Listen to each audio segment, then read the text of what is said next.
کیسے انقلاب ہوا کہ یزید جیسے ملعون نے اہل بیت علیہ السلام کو آزاد کر دیا، جو بالکل ترس نہیں کھاتا تھا، جس کے دل میں کوئی رحم نہیں تھا، کیوں اس نے آزاد کیا؟ میں یہ مفہوم پیش کرنا چاہتا ہوں مصائب سے پہلے۔ کون سی ایسی شے تھی جس کی وجہ سے وہ خوف زدہ تھا، ڈر گیا تھا؟ اس کے دل میں کوئی ایمان تو تھا نہیں، وہ خدا ہی کو نہیں مانتا تھا، پیغمبر کو نہیں مانتا تھا، تو اس نے آل رسول کو کیا ماننا تھا؟ نہ قرآن کو مانتا تھا، ہے نا؟ اشعار شیعہ سنی تمام مورخین نے لکھے ہیں کہ اس کے ہاتھ میں شراب کا جام تھا، قرآن کے ورقے رکھے ہوئے تھے، اس پہ رکھتا جاتا تھا شراب کو۔ جب وہ اہل بیت کو لایا گیا اور بار بار یہ اشعار پڑھتا تھا، لعبت ہاشم بالملک فلا وہی نزل ولا ملک جاء، یہ بنی ہاشم نے کھیل کھیلا، ایک کو نبی بنا دیا، کسی کو علی کہہ دیا، کسی کو حمزہ، اور یہ بنو امیہ کو نیچے دکھانے کے لیے کہہ دیا کہ خدا ہے، نہ خدا کو مانتا ہوں۔ یہ یزید کہہ رہا تھا شراب پی کے، نشے میں شراب کے، جب آل رسول لائے جا رہے تھے، کہا نہ میں خدا کو مانتا ہوں، نہ رسول کو، نہ قرآن کو، نہ وحی کو، کسی چیز کو نہیں مانتا، یہ سب کچھ معاذ اللہ استغفر اللہ رب، یہ سب کچھ جھوٹ ہے، یہ بار بار کہہ رہا تھا۔ تو بعض لوگ بعض کا نادانی میں کہتے ہیں وہ صرف اہل بیت کو نہیں مانتا تھا، باقی سب کچھ مانتا تھا۔ یزید کسی شے کو نہیں مانتا تھا، نہ خدا پہ اس کا ایمان تھا، نہ رسول پہ، نہ قرآن پہ، کسی شے پہ ایمان نہیں تھا، توہین کر رہا تھا۔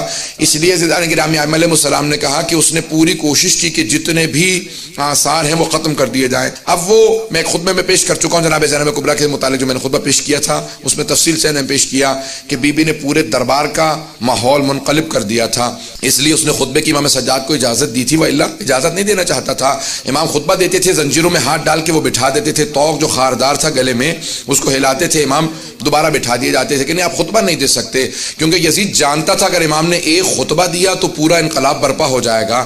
اب کیا ہوا ایسا؟ علامہ مجلسی نے بہار الانوار میں ایک روایت کو نقل کیا ہے، میں صرف اس کو پڑھوں گا کہ کیسے علامہ مجلسی کہتے ہیں کہ ایک عیسائی گزر رہا تھا جو اپنی بیٹی اور بیوی کے ساتھ شام آیا تھا، دمشق آیا تھا، اس کے زادرہ ختم ہو گیا، جب سب پیسے ختم ہو گئے تو اس نے سوچا کہ کیا کروں، بادشاہ کے سامنے کوئی تحفہ دوں گا تو وہ اس کے بدلے میں مجھے کوئی انعام دے گا، پیسے دے گا، تو مسلمانوں کے بادشاہ کو کوئی تحفہ دے دیتا ہوں۔ سوچنے لگا، پھر اس نے کہا کہ ایک ہرنی کو میں کہیں سے شکار کرتا ہوں، گیا، جا کے دیکھا ایک ہرنی بہت خوبصورت تھی، گلے میں رسی ڈالی، گھسیٹتا ہوا جا رہا تھا کہ اچانک زندان کے دروازے پہ ہرنی رک گئی۔ اس نے بہت کوشش کی، کہا کہ اتنا زور لگا رہا ہوں لیکن کھینچا نہیں جا سکتا، کھینچتا رہا، اچانک اس نے رسی کو ڈھیلا کیا، دھکیلنے لگا، ہرنی بہت تیزی سے زندان کے دروازے پہ آئی، اور علامہ مجلسی کہتے ہیں بہار الانوار میں کہ اس نے فصیح عربی زبان میں کہا السلام علیک یا ابن رسول اللہ۔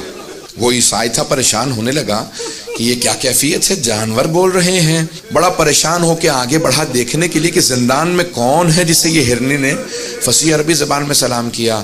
تو ایک مرتبہ جب آگے بڑھا تو دیکھا کہ ایک جلا ہوا امامے کا کپڑا ہے کسی کے سر کے نیچے، اور کچھ مستورات بیٹھی ہوئی ہیں، کچھ بچے باقی رہ گئے ہیں۔ میں نے آج صبح کی مجلس میں کہا تھا نا، جب آل رسول مدینے سے جا رہے تھے نا کربلا تو 46 بچے ساتھ تھے، 46 چلڈرن تھے، 46، اور جب واپس جا رہے تھے تو 10 بچے بھی نہیں رہ گئے تھے۔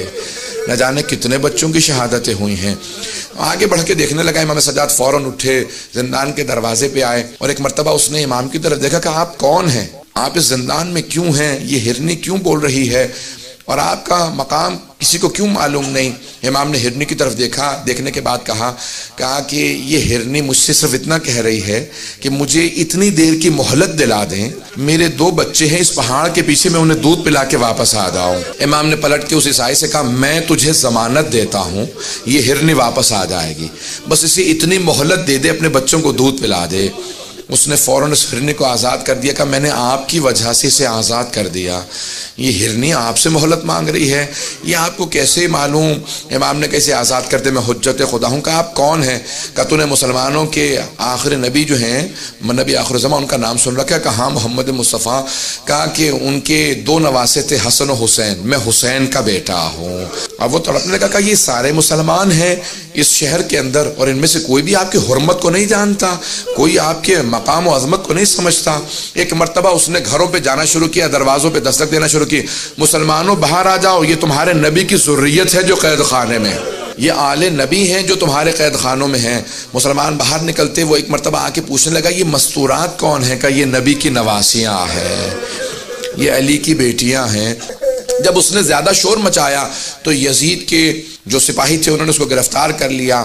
علامہ مجلسی کہتے ہیں کہ انہوں نے اس کا سر قلم کیا، اسے مار دیا، اور جا کے مدینے سے، دمشق سے باہر اس کو پھینک دیا یا دفنا دیا قبر کے اندر۔ جب دفنا دیا تو اس کی بیٹی نے اور اس کی بیوی نے سنا کہ ہمارے شوہر کو کسی قیدی کی وجہ سے مار دیا گیا ہے۔ وہ فوراً تلاش کرتی ہوئی دمشق کے باہر اسی قید خانے کے سامنے کھڑی ہوئی، کہا کہ آپ کون ہیں؟ امام سجاد سمجھ گئے، کہا کیا بات ہے؟ کہ ہمارا ایک ہی سہارا تھا وہ بھی آپ نے چھین لیا۔ امام نے ایک مرتبہ اعجاز سے زندان کے دروازے کھلے، کہا میرے ساتھ چل، اور امام اس مقام پہ پہنچے جہاں پہ قبر تھی، کہا پروردگارا میری مظلومیت کا واسطہ۔ ایک مرتبہ قبر کھلی، وہ باہر اٹھا، امام کی قدموں میں گرا، کہا میں آپ پہ ایمان لے کے آتا ہوں، میں گواہی دیتا ہوں آپ حجت خدا ہیں۔ امام نے کہا واپس چلا جا، تیری زوجہ اور تیری بیٹی بہت پریشان تھے۔ جب جانے لگے تو امام نے خاتون سے کہا کہ ہم سہارے چھینتے نہیں ہیں، ہم سہارے عطا کرتے ہیں۔ بس اس کے بعد ایک مرتبہ ایسا ماحول بنا، ہر دمشق کے گھر کے اندر باتیں ہونے لگی کہ کوئی یہ قیدی یہاں آل رسول ہیں، وہ عیسائی کہہ کے گیا تھا۔ اب ہر جگہ پہ جب باتیں ہونے لگی یزید کے خلاف، سب لوگ گفتگو چیمیں گوئیاں کرنے لگے کہ یزید نے آل رسول کو قیدی بنا رکھا ہے۔ تو یزید نے کہا ان کو یہاں سے بھیج دو، واپس مدینے چلے جائیں، اب یہ میرے خلاف کچھ نہیں کر سکتے، یہ بیویاں ختم ہو چکی ہیں، ان کو قید کے اندر اتنی مسلسل سختیاں آئی ہیں کہ یہ میرے خلاف کچھ نہیں کر سکتے۔ ایک مرتبہ اس نے کہا کہ میں آپ کو آزاد کرنا چاہتا ہوں، میں آپ سے سوال کروں، اگر کسی دو گروہوں میں جنگ ہو، شرائط وہ رکھتا ہے جو جیتتا ہے، شرائط وہی رکھتا ہے جو جیتتا ہے۔ تو ایک مرتبہ یزید نے کہا میں آپ کو آزاد کرتا ہوں۔ امام سجاد نے کہا ہماری کچھ شرائط ہیں، شرائط پوری کر دے، ہم واپس چلے جائیں گے۔ کہا کیا شرائط ہے؟ کہ پہلی شرط ہے شہداء کے سروں کو واپس کر دے، دوسری شرط یہ ہے کہ جو تبرکات لوٹے تھے تبرکات کو لوٹا دے، اور تیسری شرط یہ ہے کہ ہمیں یہاں پہ رونے کے لیے ایک مکان دے دے، ہم اب تک کھل کے رو نہیں سکے ہیں۔ بس بھئی آپ پہ اور مجھ پہ تو کوئی پابندی نہیں ہے، بیویوں کے گریے پہ بھی پابندی تھی۔ آج سنیں گے مصائب کو، بس بھی بس ایک چراغ رہنے دیجئے گا، اب سنیں گے مصائب کو، یہ چراغ بجھا دیے گئے تاکہ کوئی رونے میں حیا نہ کرے، کوئی رونے میں شرم نہ کرے۔ لیکن پھر بھی کچھ دیر بعد یہ چراغ جلا دیے جائیں گے، ہمیشہ تاریکی نہیں رہے گی۔ ایک 3.5 برس کی بچی تھی، وہ ہمیشہ یہی سوال کرتی تھی اماں دوبارہ کبھی چراغ بھی جلیں گے، کبھی روشنیاں بھی ہوں گی۔ ایک مرتبہ مکان دیا کہ آپ یہاں پہ گریہ کر سکتے ہیں، ساری بیویاں زمین پہ بیٹھی گریہ کر رہی تھی، روتی جاتی تھی، کوئی مصائب پڑھنے والا نہیں تھا۔ ایک بیوی آواز دیتی تھی واہ حسینہ، ساری بیویاں رونے لگتی تھی۔ جب خاموش ہوتی دوسری بیوی کہتی واہ عباسہ، پھر جب خاموش ہوتی کوئی بیوی کہتی واہ علی اکبرہ، پھر کوئی کہتی واہ علی اصغرہ، واہ قاسمہ۔ بس شہداء کے نام آتے تھے، مصائب ذہن میں آ جاتے تھے۔ کسی کا لاشا پامال ہوا ذہن میں آتا تھا، کسی کے چھوٹے سے لاشے کے گلے میں تیر لگنے کے مصائب ذہن میں آتے تھے۔